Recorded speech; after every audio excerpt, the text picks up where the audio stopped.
Hi, I'm Lisa Patel, the president of the Toronto Regional Real Estate Board, and we're talking about negotiating with ease, influencing with trust, and detecting deception with confidence. And I'm thrilled to have Pamela Barnum join me. Pamela is a trusted and body language expert. She recently joined TREB at our first women-focused virtual event, Real Women. She's also a former undercover police officer and federal prosecuting attorney and successful entrepreneur. Pamela, welcome and thank you for joining me. Yay, thank you for having me, Lisa. This is fantastic. Well, let's get started. So you've got an incredible resume here, and I'm curious about your life as an undercover cop. What was it like to live as someone else and pretend to be like a drug dealer? Well, it was definitely exciting and interesting, and as a woman, absolutely challenging. When I was in the drug enforcement section, I worked in Ontario, actually, with the Ontario Provincial Police. I was one of two women in a unit of 89 officers, and the other woman was in a supervisory position and did not do undercover work. So that was extra challenging because I was used throughout the province, including throughout the GTA during that time. So very familiar with that area. And there's a lot of stories, probably many, which I'm not sure would be appropriate for this particular venue, but there's a lot of interesting stories. And, you know, I think I'm so grateful that you put together an event really geared toward women in the profession of real estate, because, you know, the numbers still show us in many professions that women are underrepresented in many different areas, and it's fantastic to see that changing. And I know it's happened in policing to some degree, not so certain about undercover work at this point, and in the legal profession, absolutely now, you know, real estate following. So that's fantastic. I completely hear you. I mean, you touched on a couple of really hot topics right there. I mean, first off, we got to give you a huge kudos because you knew the GTA. So maybe one day you'll be back to join us in the GTA, right? Hopefully in our future Realtor Quest to come. And you're absolutely right. I mean, when we think about our membership, TREB's membership of 60,000 realtors, and that 40% are women in this industry. So, I mean, that's a great number that we should all be proud of, but we know that there's still a lot more work to be done. And I mean, with going back to you and your job and your life depended on building trust. What's your secret? It did, and it required the utmost ability to demonstrate that. So over time, you know, 20 years in the criminal justice system and working with some of our society's most dangerous people and living alongside of them, you know, pretending 24/7 to be in that position. And working undercover, just to clarify, it wasn't that I just wore plain clothes and policed in that fashion. It was actually, I had a different name, a different background, and I lived in different communities throughout the province for months at a time.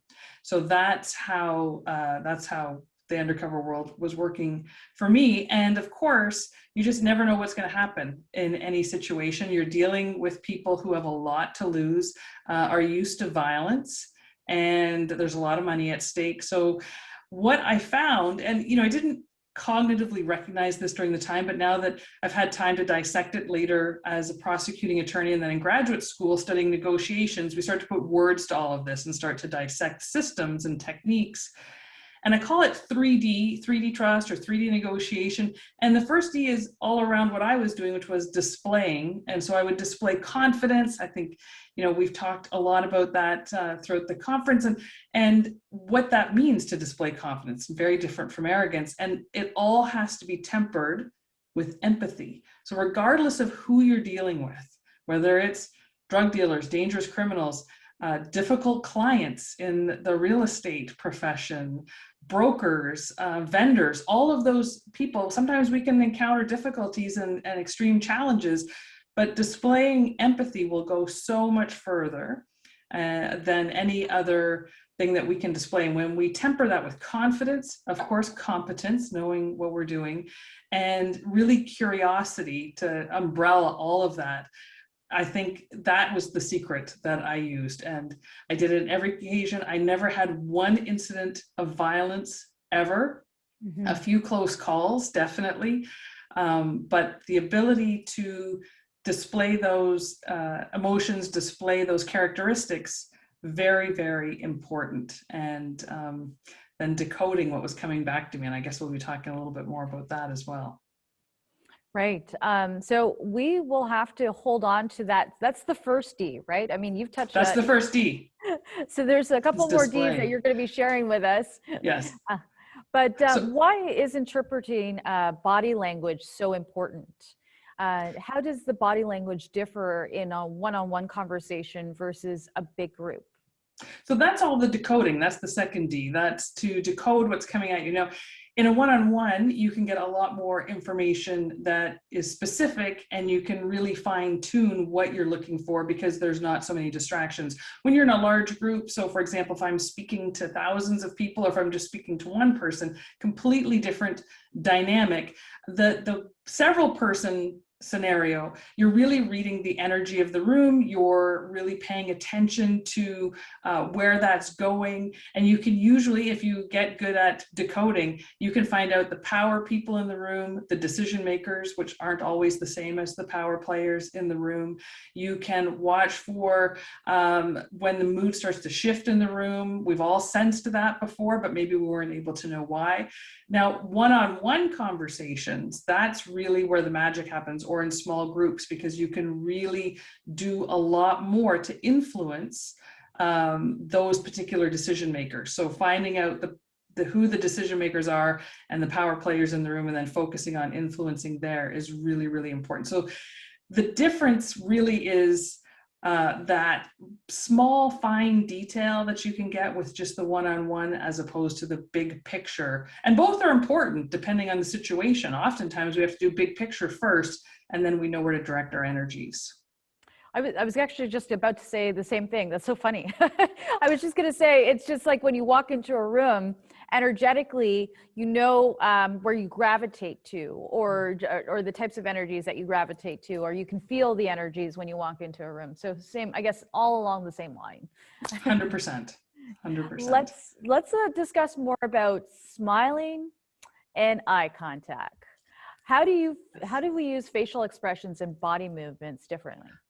Well, in Western cultures, eye contact and facial expressions can be different in other parts of the world as well. I'm actually speaking at a conference in the Middle East, and so there's some different dynamics culturally there. So always being aware, and Canada, wonderfully, is a multicultural community, society. So we have lots to deal with. And of course, we oftentimes view everything through how we see the world, and we don't take enough time to really engage in the person that we're speaking with. So that's the primary thing, is just to be really aware culturally and demographically of whom you're speaking with, so that you know. But traditionally, for us, eye contact, if you want to appear engaged and interested and trustworthy, you're going to aim between 60 and 70% eye contact. And for some people that are introverts or a little bit shy, it can be challenging, or if they're nervous. So I encourage people to practice, especially now in the world we're living in, where there's, oftentimes mask and we can't see the entire face. So we're paying a lot more attention to the eyes. Just practice. I used to practice memorizing the eye color of people checking me out at the grocery store, or in different retail situations, because you just make enough eye contact to get the eye color, and then you can move on. You're looking at the other part of the face as well, but that's a really important distinction. And then smiling, unfortunately, we can only see the smile with the eyes in a lot of situations now when we are alive. Of course, we're going to change. Things will change and evolve, and we will get back to a time where we see the entire face. But for now, really focusing on seeing the smile with the eyes. And you can see that when you're speaking with people. And I would encourage people, especially right now, when you're wearing a mask and you're out, smile, that authentic smile. People will see that in your eyes. I do it. I see it coming back. So important. And both go a long way in building trust, because it's showing we like you, we're engaged with you, I'm interested in you. And these are all things that come back to us. So we should put that out as a challenge for everybody that's tuning in and listening. Is number one, the whole eye contact. I love that theory about even like going to the grocery store and what colors was those eyes, because that's a change of pattern of behavior, right? Exactly. And that's a great way of changing a behavioral pattern if it's something that you're not comfortable with, whether it's looking at somebody in the eyes. And such an invalid point, you know, the eyes are the window of the, I always believe, of the soul.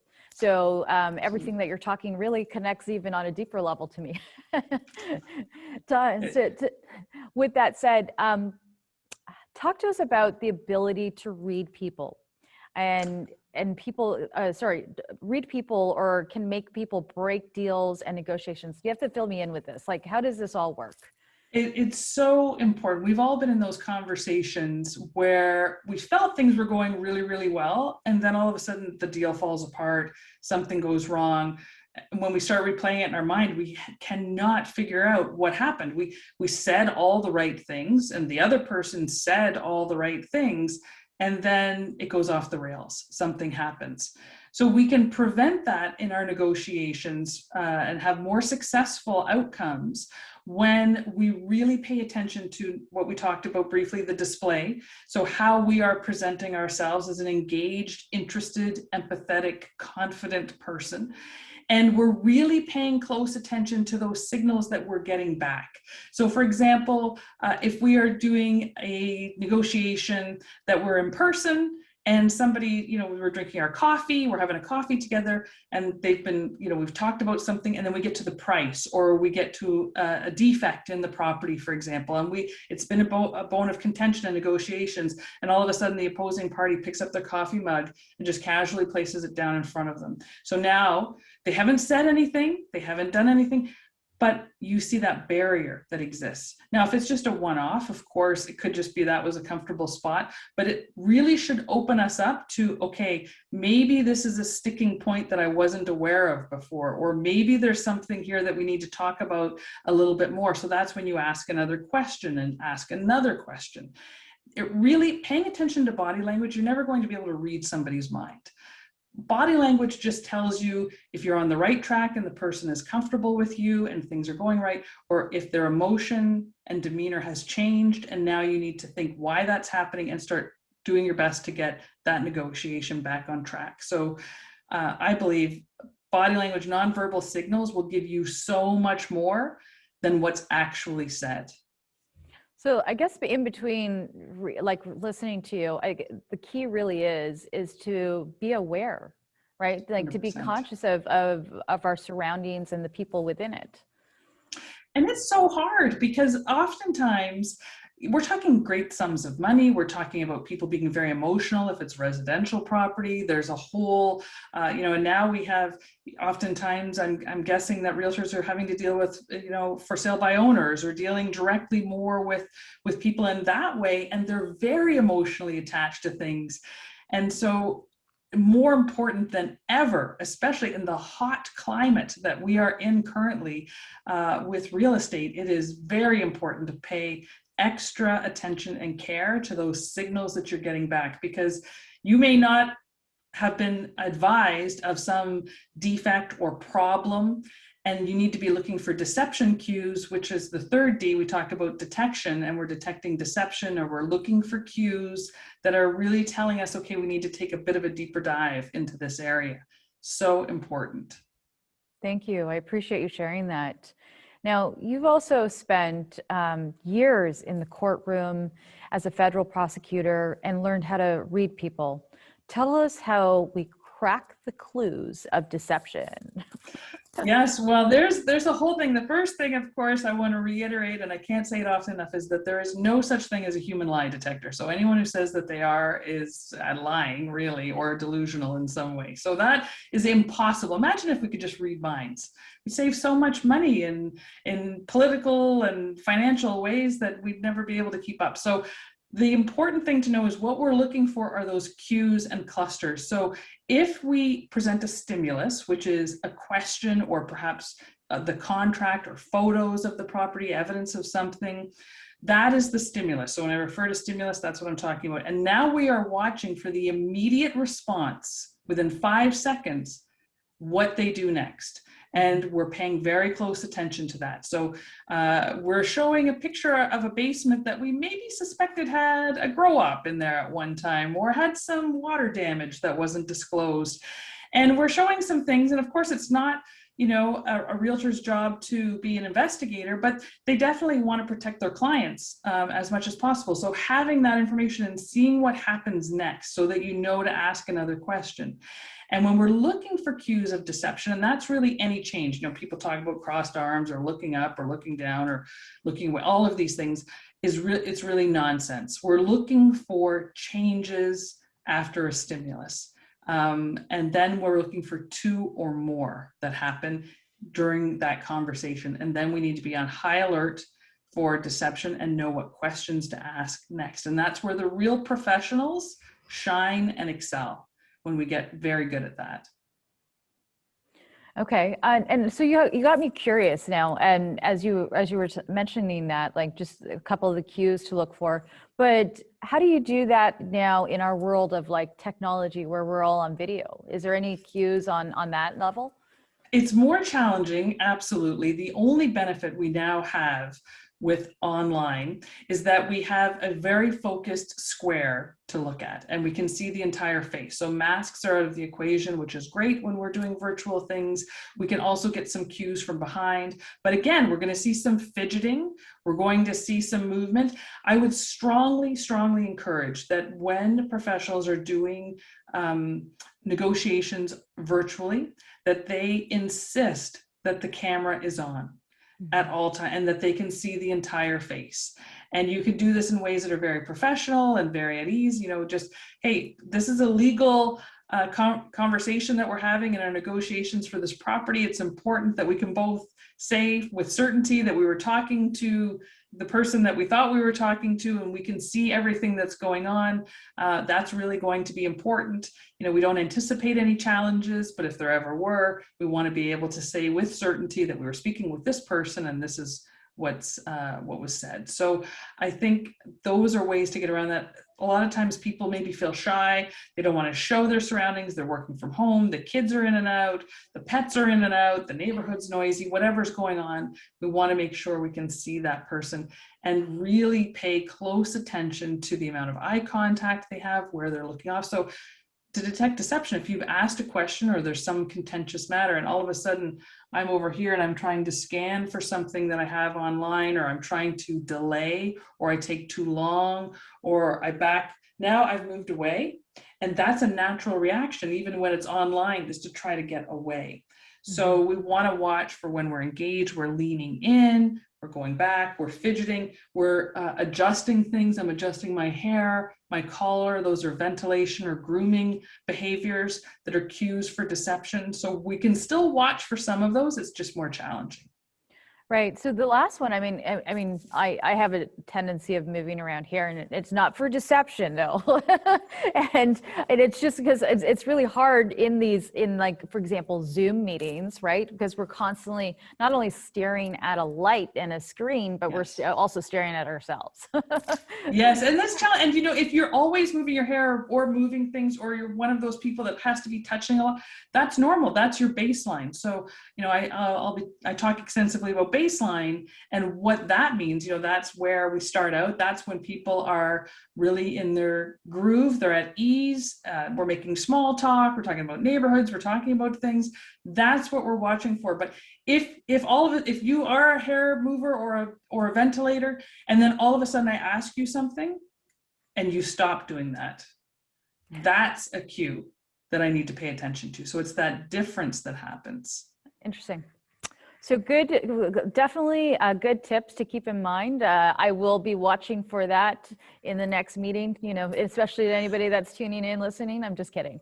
But what can we do to increase self-awareness in order to manage personal biases? This is something I'm spending a lot of my current research on, because it's all around our personality types and how we engage with others. And I really think it's important to know and to recognize if you have more introverted personality, more extroverted personality, because oftentimes we think we need to be these big extroverts. And I'm an introvert by nature, even though I've done all of these jobs and I speak and do things now that you would think isn't that way. But my true personality is more introverted. And I pay close attention to that. So self-care, I know we've heard about it probably ad nauseum during all of this, but that's because it's so important. Even just 5 minutes alone, just to get in touch with where we are, and setting boundaries, very, very important. Because if we're overwhelmed and overstimulated and we have all of these things coming at us, and now I think, okay, now I've got to watch the facial expressions. Are they smiling? Are they cold? Are they crossing their arms? I've got all of this going on. I am not really going to be paying attention. If I have that self-awareness and I know, okay, I'm feeling a bit stressed right now and I'm feeling tense, or I've got this home situation happening in my own home and now I'm dealing with this and I have to turn it all around. I just need to give myself some grace and be aware of that. If I don't, then I'm not prepared to give the other person grace and to be patient and understanding of them as well. And if we aren't, negotiations fall down. And it's really the fault of nobody other than these stressful times that people are in. Becoming more aware of that can really clear the way. And when you're patient with someone and they're really grouchy back with you, or they're very negative, and you give them grace and patience and room because you're aware that maybe you're feeling stressed as well and you would like that received, we all know that that comes back to us. We've been in those situations. We recognize that how we treat others, and it sounds cliche, is oftentimes how we receive things. And I think that it's important to remind ourselves of that. That's I mean, you keep touching on all these universal laws. So it's great to hear them, and I think they're great reminders for people. And why do people make emotional decisions right after an initial interaction? Oh, it's so fresh in their mind, and we are programmed. Our brain has developed over the history of humankind to be that way. So we receive a stimulus and we react immediately. And that used to be because we needed to survive. And it was all based on survival. You know, we see that saber-toothed tiger coming out, we need to react initially with the emotion of fear and surprise and all of the things that go along with that to protect ourselves. And we can't change the way that our brain is wired. The only thing we can do is to become more aware of that and to take a breath and take a moment. One tip that I would just love to give is that when we're in a situation that's highly charged, highly emotionally charged, usually in a negative way, if we take a few deep breaths, so either we're on our virtual call or we're in person, we just take a couple of breaths, not exaggerated, but just a couple of breaths. Research tells us the other person will follow. We're going to talk, we talk a lot about mirroring. That is one of the techniques that studies have shown actually works to de-escalate situations. Interesting. Okay. So with that note, I'm going to mirror you. Are we ready? Oh, we're ready. Okay. I'm following your lead. There you go. I can't help but smile. I love talking about this. I could talk about it all day long, Lisa. We could be here for hours just, going off on one thing to another. So that's so true. What about verbal techniques? What is what would you tell us about those? Well, they're very important. Obviously, nonverbal communication makes up the majority of the messaging that we give and that we receive. So that has been shown over and over again. And I think most would agree. Oftentimes we sense more about what's actually going on just based on the tone of voice, the way the person presents themselves, even their surroundings. We're checking out what's in the background. We're checking all of these things out. However, what's being said, of course, is very important. And we listen for the words, and sometimes we interpret them a little bit differently than they're intended, especially when we read them in text or email, but that's a completely different topic. But when we hear those words, we're going to be listening carefully for the tone. So we want to listen for the baseline of how someone normally speaks. And then when their tone shifts, we can sense stress, anger, surprise, happiness. We can sense all of those things from tone of voice as well. But words are very, very important. I never discount them. Clearly, I listen very, very carefully.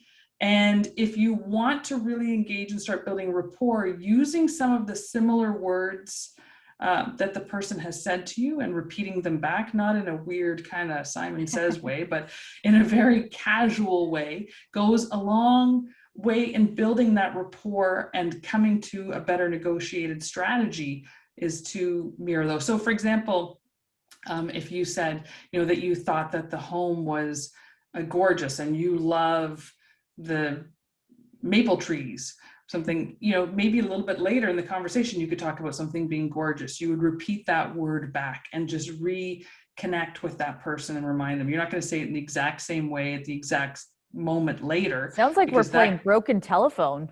We are playing a little bit of broken telephone, and we do it in our correspondence as well. So when I receive emails, my normal sign off is cheers. It's something I've always done. I like it. It suits my personality. However, oftentimes I'll get ones back with best regards or sincerely, and I will shift it to reflect how that person signs off. And it's a subtle, small thing, and they don't notice it consciously, but subconsciously there's some rapport, and they're saying, she's like me. There's some similarities, and it goes a long way in building that. That's also, so it's a great mechanism around the whole trust factor, like that we've been talking about. So we're just going to do a quick recap. So we've got your D's. So display empathy, right? Yes. And then the second one was, difficult. Decode. You can decode, but difficult people are in there, but you want to decode what's coming back at you and interpret that. Right. And then the last one, is there another? Detect. Yes. Detect. So those are our 3 Ds. Yes. So hopefully if you're tuning in, you're picking up on these 3 Ds. And if you have questions about these 3 Ds, we can always send them over to Pamela. I'm sure she'll give us some more tips and tricks. Is there anything that you'd like to share with our incredible membership? Well, I just want to congratulate you on being able to manage and shift things so quickly and keep the market really in a strong position. And that would not be happening without professionals in place. And I'm grateful. I've worked with many realtors, both as a homeowner and as a property investor. And I am grateful for the expertise and the relationships and how hard you work 7 days a week. I think people forget about that sometimes, but on call all the time. And thank you so much for all you do. Oh, that's so sweet, Pamela. Thank you. From all of us, including the Women in Real Estate Task Force and TREB, we really want to thank you for your time and joining us. And we really appreciate the tips. Of course, we're going to test some of those out and maybe even send them back to you. We're mirroring them back. Yes. I love it. Thank you. Thanks again for joining us.